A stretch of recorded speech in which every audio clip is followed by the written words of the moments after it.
नाशिक महानगरपालिकेच्या बिटको रुग्णालयातील अपुऱ्या सुविधा, कर्मचाऱ्यांची कमतरता आणि प्रशासनाच्या दुर्लक्षामुळे रुग्णांची मोठ्या प्रमाणामध्ये गैरसोय होत असून रुग्णालयाचे खासगीकरण करण्याचा डाव आखला जात असल्याचा आरोप परिसरातील सामाजिक संघटना आणि नागरिकांकडून करण्यात येतोय।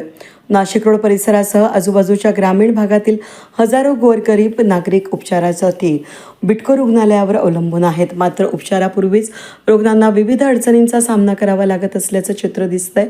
रक्त तपासणीसाठी आवश्यक तंत्रज्ञ उपलब्ध नसल्यानं अनेक तपासण्या वेळेवर होत नाहीत। विशेषतः गरोदर महिलांना HIV सारख्या महत्त्वाच्या तपासणीसाठी रात्रीच्या वेळी खासगी लॅबचा आधार घ्यावा लागत असून त्यासाठी अतिरिक्त आर्थिक खर्चही सहन करावा लागतोय।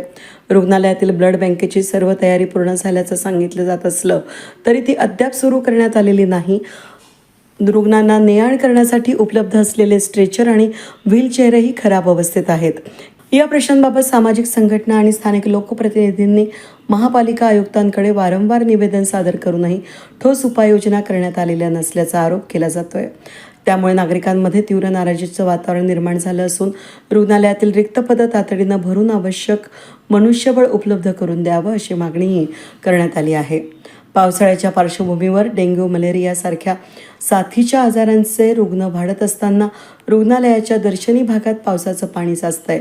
रुग्णसेवेसाठी सुरू असलेल्या लिफ्टपैकी कर्मचाऱ्यांची अनुपस्थिती वारंवार जाणवत असल्यानं रुग्ण आणि त्यांच्या नातेवाईकांना मनस्ताप सहन करावा लागत असल्याची तक्रार आहे। काही डॉक्टर आणि कर्मचारी कामकाजाबाबत उदासीन असल्याचाही आरोप करण्यात येतोय। मोफत तपासणीच्या अनेक सुविधा प्रत्यक्षात बंद पडल्यासारख्या परिस्थितीमध्ये निर्माण झाल्याचा आरोप नागरिकांकडून करण्यात येत असून बिटको रुग्णालयातील कथित भोंगळ कारभारामुळे प्रशासनानं तातडीनं लक्ष घालून आवश्यक सुविधा उपलब्ध करून द्याव्यात अशी मागणी जोर धरत आहे। वेद न्यूजसाठी प्रतिनिधी अनिल गुंजाळ, नाशिक रोड।